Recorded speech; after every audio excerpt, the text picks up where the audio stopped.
নামাজ, সুবহানাল্লাহ, মুসলিম পরিবারে জন্মগ্রহণ করে নামাজ পড়েন না কেন? ভাই জেনা করছেন, নামাজ পড়েন। পর্নোগ্রাফি দেখেছেন, তাও তওবা করেন। নামাজি বেনামাজি বেহায়া, মনে রাখিস তোর জিন্দেগি কুত্তার জিন্দেগি। নামাজ ছেড়ে দিয়েছো, তওবা করো, মাফ করে দেবো। জেনা করেছো, তওবা করো, মাফ করে দেবো।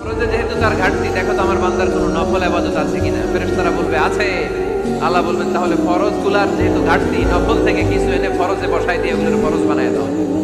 নামাজি বেনামাজি বেহায়া, মনে রাখিস তোর জিন্দেগি কুত্তার জিন্দেগি।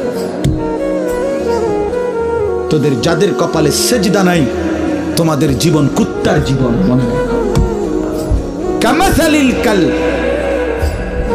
কুকুরের মতো। ওই জিন্দেগি কুত্তার জিন্দেগি, যে জিন্দেগি নাফরমানের জিন্দেগি, নাফরমানের জীবন। আপনি যখন নামাজ পড়েন নাই, আল্লাহ পাক কিন্তু আপনাকে ধ্বংস করে দেন নাই। আল্লাহ পরম করুণাময় আপনাকে হেদায়েত দিয়ে নামাজি বানিয়ে দিয়েছে। জীবনে অনেক পাপ করেছেন, ইনস্ট্যান্ট আল্লাহ পাক শাস্তি দিতে পারতেন, আল্লাহ পাক দেন নাই। আল্লাহ আপনাকে ভালোবাসেন, আল্লাহ আমাকে ভালোবাসেন।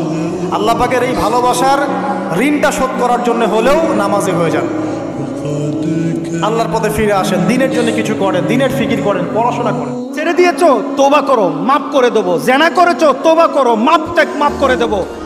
আকাশ সমান গুনাহ করেছো, তওবা করো, মাফ করে দেবো। আল্লাহু আকবার। শুধু তাই নয়, আল্লাহ বলেন বান্দা যখনই তওবা করবি তোরে আমি পছন্দ করি।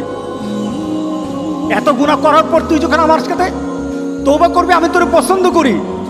শুধু তাই নয়, আল্লাহ সুবহানাহু ওয়া তাআলা বলেন যারা মুতাতাহহিরিন, যারা পবিত্রতা অর্জন করে, আল্লাহ তাদেরকে পছন্দ করেন। আমরা পবিত্রতা অর্জন করি কি দিয়ে?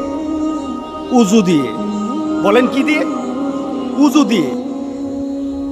আমরা পবিত্রতা অর্জন করি তওবার মাধ্যমে। প্রথম এটা হলো আত্মার পরিশুদ্ধতা। আপনার দেহকে পরিশুদ্ধ করতে হবে, আত্মাকে পরিশুদ্ধ করতে হবে। আপনার আত্মাকে পবিত্র বানাবেন। আত্মাকে পবিত্র বানাতে হলে তওবা লাগবে। এটা পানি দিয়ে হবে না, মাটি দিয়ে হবে না। আপনার আত্মাকে যদি পবিত্র করতে চান তাহলে তওবা লাগবে। কি লাগবে? তওবা। সুবহানাল্লাহ, মুসলিম পরিবারে জন্মগ্রহণ করে নামাজ পড়েন না কেন? নামাজ কি হুজুরদের উপর ফরজ? বলেন। আপনার বয়স কি 10 বছরের নিচে? তাহলে আপনি নামাজ পড়েন না কেন? পর্নোগ্রাফি দেখেছেন, তাও তওবা করে নামাজ পড়েন। আপনি হারাম অ্যাফেয়ার্সে আছেন, হতাশ হয়েন না, নামাজ পড়েন। গোনা ছাড়তে পারছেন না, নামাজ পড়েন। সুদ খাচ্ছেন, নামাজ পড়েন। আপনি পতিতালয়ে গিয়েছেন, নামাজ পড়েন। বেপরদা চলছেন, তাও নামাজ পড়েন। আপনি অন্যের হক নষ্ট করেছেন, তাও নামাজ পড়েন। যে পাপই করেছেন, নামাজটা পড়েন। নামাজ আপনাকে সমস্ত পাপ থেকে বাঁচিয়ে রাখবে ইনশাআল্লাহ। আস্তে আস্তে ইনশাআল্লাহ দেখবেন সব পাপ থেকে আপনি দূরে চলে আসছেন ইনশাআল্লাহ তাআলা। মানুষের সাথে খুব বেশি মেলামেশা করবেন। মানুষের সাথে খুব বেশি মেলামেশা করলে ইবনুল কাইয়িম রাহিমাহুল্লাহ বলেছেন অন্তর কঠিন হয়ে যায়। কারণ মানুষ আপনাকে গীবত করাবে, হ্যাঁ, মানুষ খারাপ কাজে নিয়ে যাবে, বেফাস কথাবার্তা বলবেন, হয়তো বেফাস কাজ করবেন, ফুজুল কি বাদ করবেন। এগুলো করতে গিয়ে আপনি দেখবেন অন্তর কঠিন হয়ে গেছে। এত বেশি মানুষের সাথে মেলামেশা দরকার নেই, প্রয়োজন যতটুকু অতটুকু করুন। ঠিক আছে? আল্লাহ পাক তৌফিক দান করুন। তিরমিজির বর্ণনায় আল্লাহর হাবিব সাল্লাল্লাহু আলাইহি ওয়াসাল্লাম বললেন, হাদিসে কুদসি, কিয়ামতের দিন বান্দার যখন ফরজে ঘাটতি হবে, কিসে ঘাটতি হবে?